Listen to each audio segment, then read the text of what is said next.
अवकाश तालिका वो यहाँ लाया हूँ।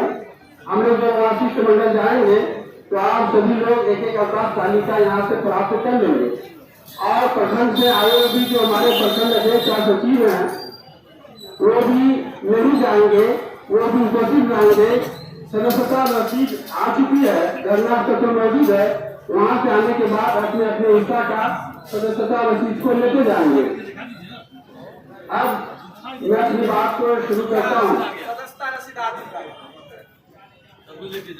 बिहार प्रारंभिक शिक्षा संघ द्वारा आयोजित आज के इस विशाल धरना प्रदर्शन में हम अपने जिला के प्रधान सचिव अजीत कुमार सिंह, कोषाध्यक्ष सुनील कुमार यादव, वरीय उपाध्यक्ष जगदीप भाषी जी और सभी जिला स्तर के संघीय पदाधिकारी, आज सभी प्रखंड से आए हुए हमारे प्रखंड अध्यक्ष महोदय, प्रखंड सचिव महोदय, आज सभी स्तर के संघीय पदाधिकारी और सक्रिय सदस्य, आदर्श शिक्षक और सभी शिक्षक बंधु आज इधर बैठी हुई हमारी शिक्षिका बहनें, ये लोग भी बहुत देर से आकर के बैठे हुए हैं।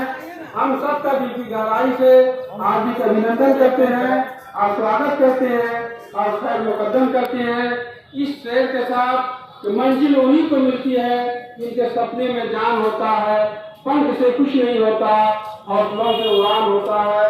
दोस्तों, जिनके पास हौसला, जिनके पास जज्बा है वो यहाँ बैठे हैं, वरना बहुत सारे लोग आए और चले गए।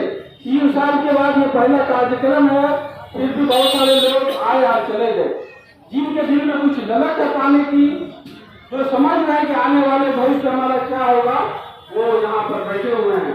कहा जाता है कि अगर हीरा को गंदा जगह में फेंक दिया जाए और कोयला साफ सुथरा जगह में भी रहे तो कोयला की कीमत कभी भी हीरा से अधिक नहीं हो सकती।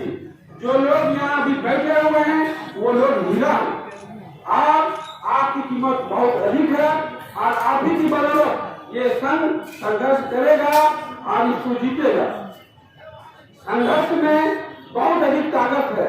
इसी संघर्ष की बुनियाद पर 1500 से 4000, 4000 से 4800 मिला। इसी संघर्ष की बुनियाद पर जो नियोजित गाली हुआ करता था, नियोजित शब्द, आज सरकार को नियोजित शब्द हटाना पड़ा और कोई भी पदाधिकारी या कोई भी हमको नियोजित शिक्षक नहीं कर सकता। हम ही लोग नियोजित शिक्षक बोलते हैं, लेकिन हम नियोजित नहीं है। नियोजित शब्द को हटा दिया गया। जिस तरह पहले स्कूलों में लिखा था हरिजन शब्द को हटा करके अनुसूचित लाया गया है, उसी तरह नियोजित शब्द को सरकार ने हटा दिया है और उसके बदले लाया है पंचायती राज के अधीन बहाल शिक्षक। तो हम लोग नियोजित शिक्षक के बदले ये शब्द लिखे हैं कि पंचायती राज के अधीन बहाल शिक्षक। तो ये जो नियोजित शब्द जो गाली के रूप में था वो जो है हटा दिया गया। ये संगठन की ताकत है और संगठन की ताकत आप एक मधुमक्खी से सीखिए। एक मधुमक्खी के ऊपर बड़ा से बड़ा परमाणु, या हम सभी मिल करके एक मधुमक्खी का छत्ता यहाँ रहेगा तो हम सब मिलकर एक मधुमक्खी के छत्ता पर हमला करने पर डरेंगे। क्यों डरेंगे? ये हम पर हमला कर देगा। इसमें यूनिटी है, यूनिटी में ताकत होती है। लेकिन एक भैंस को देख लीजिए, एक बकरी को देख लीजिए, कोई भी एक आदमी डंडा उसको मार देता है, कोई भी कुछ कर देता है। क्यों कर देता है? उसके अंदर यूनिटी नहीं है। आज हम शिक्षकों में यूनिटी नहीं है, जिसकी वजह से हमारी ये परेशानी हो रही है, हमको जो ये दिक्कत हो रही है। इसलिए हमको जो है अपने अंदर जो है यूनाइट होना होगा और अपनी जमीन पैदा कर, अपना आकाश पैदा कर। बिना संघर्ष के कुछ भी नहीं मिलता है मेरे दोस्त। अपने हर कदम पर विश्वास पैदा कर। इसलिए हमको संघर्ष करना होगा। और हम लोग कहते हैं हमको ये नहीं मिलता, मान लीजिए हम लोगों की लड़ाई है कि हम लोगों को समान काम का समान वेतनमान मिले, पुरानी पेंशन मिले।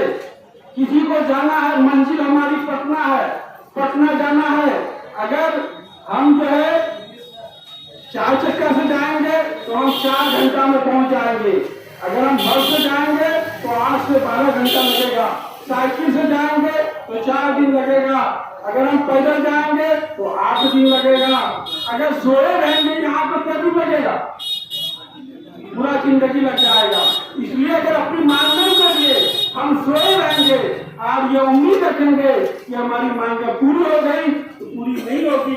हम लोग धीरे धीरे चल रहे हैं, पैदल चल रहे हैं, साइकिल के स्पीड से भी नहीं चल रहे हैं, बस के स्पीड से भी नहीं चल रहे हैं, 4 व्हीलर के स्पीड से नहीं चल रहे हैं, पैदल चल रहे हैं। तो पैदल के स्पीड वाला आपको मिल रहा, समान काम समान वेतन का मान किए, 9300 स्केल का मान किए तो 5200 का स्केल मिल गया। आपका जैसा स्पीड रहेगा सरकार वही चीज देखेगी। सरकार तो देख रही है कि आपने क्या यूनिट है, सरकार तो देख रही है ये शिक्षक भी अंधभक्त हो चुका है, सरकार भी देख रही है शिक्षक नहीं है, सिर्फ संगठनों में नहीं बटा हुआ है, ये मानसिक तौर से भी ये बटा हुआ है। इसलिए हमको जो है एक शिक्षक बनना होगा। और संगठन का काम है सत्ता पक्ष से विरोध करना, सत्ता पक्ष से सवाल करना, सत्ता में जो रहेगा हम अपनी मांग उसे रखेंगे। आज जो है हम लोग उसका विरोध करते हैं, उससे अपनी मांगे रखते हैं, कल जो आएगा उसके नजदीक भी हम अपनी मांग रखेंगे। और यही जो 5200 का स्केल मिला, जब हम लोग संघर्ष करते थे नियमित हमारे जो नए भाई हैं, हम लोग जो है हम लोगों को भी जो है हमारे कुछ बंधु बोलते थे सरकार जो कुछ वेतन बढ़ा देगा लेकिन वेतनमान नहीं देगा। लेकिन मैं हमेशा कहता था कि वेतनमान मिलेगा, और वेतनमान मिला, 9300 का नहीं मिला, 5200 का मिला, जरूर मिला। हमारे अंदर कमी रही, वो नहीं मिला। लोकतंत्र में बहुत ताकत है, आपके पास मैन पावर है तो आप कोई भी जंग जीत सकते हैं। आंदोलन में बहुत ताकत है, आपका आंदोलन जितना मजबूत होगा उतना आपका मान को माना जाएगा।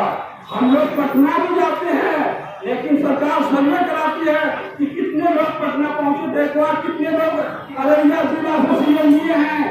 8 तारीख को विधानसभा का घेराव है पटना में, डीओ को लेकर आता है, देखो 8 तारीख को कितने लोग सीएम हैं। मालूम होता है कि पहले भी 1800 1500 सीएम प्रतिदिन लेते थे, 8 तारीख के दिन वही 1800 1500 सीएम है। इसका मतलब है पटना में एक शिक्षक नहीं पहुंचे। आप सीएम लीजिए बाजार का और पटना की धरती पर जाइए, उस दिन जो है स्कूल खुली रहनी चाहिए, सिर्फ एक शिक्षक थे, बाकी शिक्षक पटना में रहना चाहिए। और जो नहीं भी जा सकती है पटना, कम से कम उनकी सीएम को ले लीजिए ताकि सरकार को देखेगा कि स्कूल में कोई नहीं है, घर में दुपक के रहिए, मालूम होगा कि पटना चला गया। आप कोई भी देखे, ग्रामीण देखे, आप ये देखे ये टीचर कहाँ है, कहेगा ऐलान गाँव में कर दीजिए कि हमारे लोगों का पटना, हम लोग 8 तारीख को पटना जाएंगे, हम सीएम में रहेंगे। इलाका जान जाए, ग्रामीण जान जाए, पब्लिक जान जाए 4 तारीख को इन लोगों का विधानसभा का घेराव है, इसलिए स्कूल आज खाली है। बच्चा जान जाए, आपका छात्र जान जाए, आपका अभिभावक जान जाए, आपका विद्यालय शिक्षा समिति का अध्यक्ष जान जाए। जब आप करेंगे तन मन धन से, जब समर्पित होकर करेंगे तो आपको समान काम का समान वेतन मिलेगा। आज 3 टीचर मिल करके एक पुराने टीचर के बराबर तनख्वाह नहीं है। आज सबका परिवार के बराबर है लेकिन अपना बराबर भी तनख्वाह नहीं है। सिर्फ 2 बच्चे को सरकार भी कहती है कि 2 ही बच्चे पैदा करो, आपने सिर्फ तो सरकार की बात माना, 2 ही बच्चे मान लीजिए पैदा कर लिया। अगर 2 बच्चे को बाहर रख के पढ़ाना है तो इस तनख्वाह में आज से 2 बच्चे को आप नहीं पढ़ा पाइएगा। जब हम सरकार के नौकर हैं, अपने 2 बच्चे को भी नहीं पढ़ा पा रहे हैं तो हम क्या करेंगे? आप सोचिए, इसके लिए सोचिए और उठाइए, अपने बच्चे को क्या बनाइएगा। टीचर भी नहीं बना पाइएगा, निजीकरण की ओर जा रहा है, टीचर भी बनना आसान नहीं होगा। इसलिए आपको संघर्ष करना होगा, देश को बचाने के लिए भी, अपने को बचाने के लिए भी, अपने आने वाली नस्लों को बचाने के लिए भी आपको हर हाल में संघर्ष करना पड़ेगा। संविधान को बचाने के लिए भी आपको संघर्ष करना पड़ेगा। पुरानी पेंशन योजना है, 2004 के बाद इसको खत्म कर दिया गया, लेकिन जिसने खत्म किया वो अपने बार पेंशन लेता है, 2 बार पेंशन, 3 बार पेंशन, जितना बार तो पारस्परिक रूप से, गुणात्मक रूप से वो पेंशन लेता है।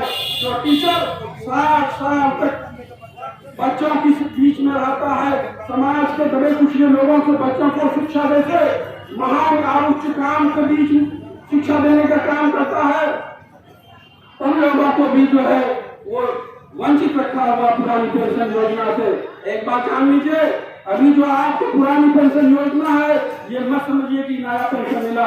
अभी जो लोग रिटायर हो रहे हैं रुपया पेंशन मिल रहा है, याद रखिए। अभी तो किसी को छोड़ दो, हाईएस्ट जो अभी पेंशन मिला है मासिक पेंशन वो 700 रुपया तक गया है। और बहुत ज्यादा पेंशन मिलने वाला नहीं है, कुछ पानी के शिकार मत रहिए। ये जो पेंशन है, आपका तनख्वाह 40,000 हो सकता है, आपका तनख्वाह रिटायर होते होते 60,000 हो सकता है, लेकिन आपको जो पेंशन मिलेगा आपको 15,000 तनख्वाह, 15,000 को वेतन मानते हुए 15,000 के आधार पर ही आपका पेंशन है, इसलिए इतना कम मिल रहा है। ईपीएफ में भी जो कटौती हो रही है आप लोग सब जान रहे हैं, वो सिर्फ जो 15,000 रुपया को तनख्वाह मान के उसी का कट रही है, जबकि ईपीएफ में सारा पैसा सरकार को देना चाहिए। राजस्थान सरकार ने पुरानी पेंशन योजना का घोषणा किया और घोषणा किया कि पेंशन में जो राशि जितनी भी लगेगी ईपीएफ में कटेगी, शिक्षक के या कर्मी के हिस्से से नहीं लेंगे, सरकार देगी।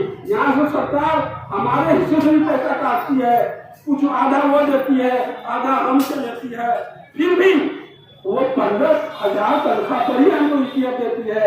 ये पाचन मार सरकार है, इससे आपको लड़ना होगा। अगर नहीं लड़िएगा, जब रिटायर होकर के जाइएगा, मोबाइल देखिएगा तो पत्नी कहेगी ये बुढ़वा जो है ना, बुढ़वा भर दिन तो मोबाइल देखा रहा,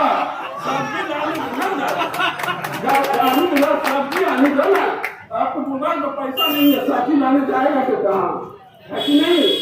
अगर बहू को कहिएगा 10 बज गया, नाश्ता तो नाश्ता, बहू जरा चाय आनिए तो बहू कहती मुनवा हो रहा है, अभी मुनवा को खिला रहे हैं, अभी चाय नहीं, चाय लेना तो मुन्ना को खिलाने लगेगी, बच्चा खिलाइए तो चाय बनेगा, है कि नहीं। सुबह सुबह तुझे फुर्सत है, योगासन करते हैं, योगासन किया तो बेटा कहेगा ये बुढ़वा जो है ना 70 साल का हो गया, ये योगासन में लगा रहता है, जान का इसको इतना डर है कि नहीं। हाँ, पोता क्या कहेगा, पोता कहेगा ये बुढ़वा तो आस्था चैनल देखते रहता है, हमको तो कार्टून देखना था, ये बुढ़वा तो टीवी को छोड़ना नहीं करता। लेकिन वही जब ढेर की रहेगा, आपको 40,000 50,000 रुपया जब पेंशन मिलेगा, बहू 6 बजे जगा के जाइए चाय लीजिए, पत्नी कहेगी आराम कीजिए, बेटा कहेगा तबीयत खराब तो नहीं है, पैसा नहीं रहेगा तो कोई नहीं पूछेगा। पुराना पेंशन जो है ना, कहा अपना जो पैदा किया हुआ बेटा है, बुढ़ापे का जो है लाठी वो नहीं है, बुढ़ापे का लाठी आपका पेंशन है कि नहीं। पेंशन नहीं है तो वो बुढ़ापे का लाठी आपके पास नहीं है, इसलिए आप अपने पेंशन के लिए लड़िए। और पूरे देश में पेंशन के लिए आवाज उठ रही है, राष्ट्रीय स्तर पर आंदोलन चल रहा है, सिर्फ एक धक्का लगाने की जरूरत है टीचर की। और इस पेंशन के आंदोलन में सभी कर्मी की नजर शिक्षकों पर टिकी हुई है। कई फॉर्म मेरे पास जा रहे हैं कि पुरानी पेंशन योजना के लिए आंदोलन है। कल भी फार्मिंगगंज में पूरे जिला स्तर का पुरानी पेंशन योजना को लेकर के दूसरे कर्मी का आंदोलन है, फोन आया था। तो चूंकि सब कर्मी है इसमें और सबसे ज्यादा संख्या टीचर की है, टीचर जिधर जाएगा वो दीवार गिर जाएगा, टीचर जिधर जाएगा वो दीवार गिर जाएगा, कोई भी दीवार इसको नहीं रोक सकती, सिर्फ टीचर को जागने की जरूरत है। कहा जाता है कुंभकर्ण भी जो है वो 6 महीना सोता था, 6 महीना जागता था, लेकिन हम टीचर हैं, ये 6 महीना सोने के बाद भी नहीं जागते हैं, 3 साल सोने के बाद भी नहीं जागते हैं। ये पूरा जिंदगी लगता है ये सो के गुजार देगा और 7 साल कर देगा। तो मेरे दोस्तों, पुरानी पेंशन के लिए आपको लड़ना होगा। आप सरकार जो हमारी वाजिब मांगे हैं, कई साल हो गया हमारा एरिया नहीं दे रहा है, हमको जो है दक्षता जो सरकार अपनी करती है, दक्षता आयोजित नहीं किया, इसको दक्षता का मौका नहीं दिया, उसको भी उसका इंक्रीमेंट रोक रही है। हमारे अनट्रेंड टीचर हैं, जब तुम नियमावली लाए थे उस समय ये बात नहीं थी कि तुम ट्रेंड नहीं हुआ दक्षता दिन में तो तुम्हारा वेतन रोक दिया जाएगा, लेकिन तुम अनट्रेंड है तो तुम उसको बता रहे हो, ये जबरदस्ती है। और जो लोग अभी ट्रेंड नहीं है उन सबको मौका देना चाहिए। और आप ये सरकार आपको चिंता में तो परेशान करती ही है, मानने के बाद आपके परिवार को भी तपा तपा के मारेगी, याद रखिएगा। इतना आसानी से मत कहिए। ये सरकार आपको मारने के बाद भी आपको तो हुआ, लेकिन आपके परिवार को भी मारा जाता पकड़ और हम लोग भी ऑफिस में आना जाना होता है शिक्षकों के काम से। कई शिक्षक की पत्नियां आकर के पदाधिकारी के सामने रोती हैं कि मेरा ये हाल है, मेरे घर में कुछ नहीं हो रहा है। तो डीपीओ साहब ने यह कहा था कि आप लोग संगठन के सहयोग कीजिए। मैंने कहा था ठीक है, हम संगठन के सहयोग करेंगे, हम जो है सहयोग करेंगे। मतलब ये है एक छोटा से छोटा कर्मी भी सेवा काल में उसका देहांत हो जाता है।